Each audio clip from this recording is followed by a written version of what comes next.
Well, hi, I'm John Hart, and welcome back to Mr. America Hart. Today I'm talking to you about Vince Gironda's steak and egg diet versus my normal diet. Now, what is my normal diet? I'm an omnivore for all intents and purposes. I eat a little bit of everything. Not too much of anything, not too little of anything, just the right amounts.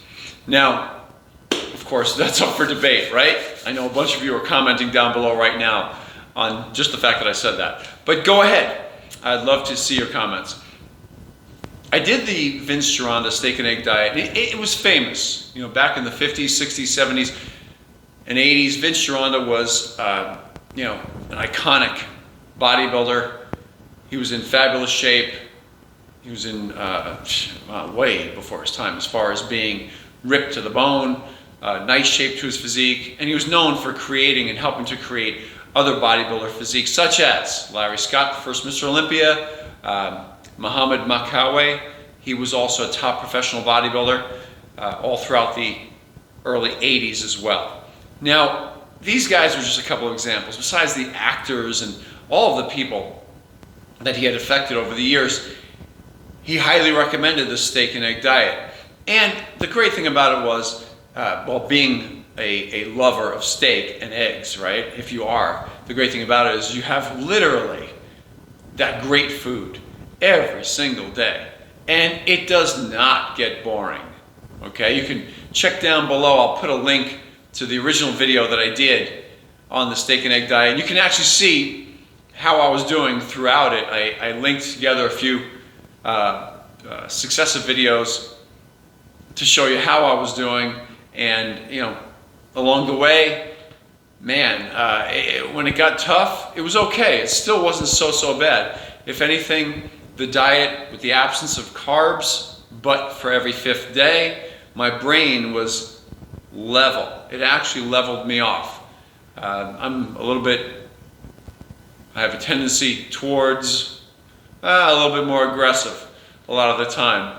And then, you know, coming down from aggressive, yeah. So anyway, being leveled off, it was kind of nice.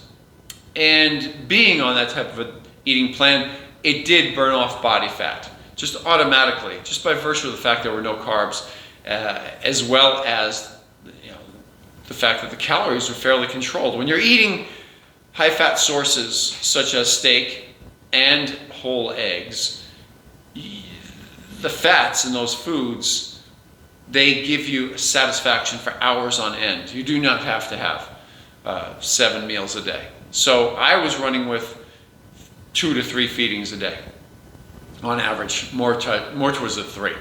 And I was pretty happy with the result as far as the reduction in body fat. However, I have to say, the initial weight loss, the initial blast during that first 2 weeks, that right there is your body burning up glycogen. And in my case, it certainly was, which is muscle. So you're losing actual muscle and water along the way initially when you first do it. And your body adjusts, your liver adjusts to processing the foods, the new foods that you're pretty much surviving on at that point. Whereas in an omnivore situation, I eat plenty of carbohydrates. I just control my calories as opposed to just going a little bit more random. And people can say anything they want, but when you're talking about the steak and egg diet, to me, that was more random as far as calories go, because the size of the steak, the amount of the eggs, it wasn't hardcore set in stone. You can vary it a little bit for the size of your body and your hunger levels. And yes, 2 or 3 feedings a day as far as the steak and the eggs go. And then, of course, every 5th day, I was boom, boom, boom, down go the carbs. A little bit more, out of control in my mind. So I was happier doing, and am happier doing more of a omnivore approach. If I want to reduce body fat, I just reduce the calories. But I still eat from every food group, you see. So not only am I satisfied mentally, I'm also satisfied physically in the way that my glycogen levels are pretty much, leveled up at the top, as opposed to being drained and having to refuel or refeed them every fifth day with more carbs.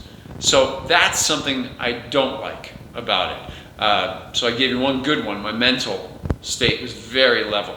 One bad one. I like to have the balance of food groups and foods in my system and more muscle fullness. I didn't feel full in my muscles at all. The workouts were fine. I wouldn't call them tremendous, but they were fine. And there were definitely times where in the course of that 40 days, some of the workouts suffered. Boy, what I would have given to having some carbs in my system on those days. But I pushed through for the sake of doing the experiment and seeing what happens after 40 days. In the end, I did show that there was some body fat reduction. I was okay with that, happy with that. But would I go back and would I do it again? And the answer is no. It's just not something I'm interested in doing. Do I recommend it for people? No, I don't. I don't. Any type of a diet where you are excluding certain foods. So no carbs allowed, pretty much, on a steak and egg diet, except for once every fifth day, at most, by the way. And then relying for 5 days on steak and eggs. I just don't buy that you could be taking in that much cholesterol and just be fine the whole time. So that too. It's, again, overloading on something. Yes, you are. You're overloading on the fats, a lot of good fats, but I found that most of the people who did this type of a diet, they really weren't having grass-fed beef. I had grass-fed beef along the way, as well as some conventional, but grass-fed is better. And then the eggs, the type of eggs that you have. You want to get good eggs. You don't want to eat crap eggs. So cheap eggs, you know, the Walmart brand, you know, 80 pack of eggs, you know, all the time. So there is a difference in the quality of the food. So you want to get the best quality food you put in your machine. And so I'm more about that. So I'd rather go with, and if I'm going to do a steak and egg diet, I'd rather go with the best of the best. I could say that. I feel pretty good about my health that way. But if you're not going to, like I saw a lot of the comments on that last video that I did, a lot of people are just, you know, buying whatever steak, whatever eggs they can get, cheap, and piling that into their system. Well, I'd be a little bit more concerned about your health than I would be about somebody who's eating grass-fed and eating, you know, vegetarian-fed eggs, high omega-3 eggs, that type of thing. So, having said all of that, the omnivore approach, I find it to be a little bit more palatable, fun, feel great when you're training as well, pretty much all the time. So that's it for today. From my heart to you, John Hart. Hey, before you go, if you're liking the videos that I'm doing, off to my left, you're going to find a disc pop up right there. That one right there. That's the subscribe button for my channel. Please give that thing a tap. And then down below, over there, you're going to see a thumbs up. Please give that thing a tap until it turns blue before you leave. I really appreciate it. I see you next time.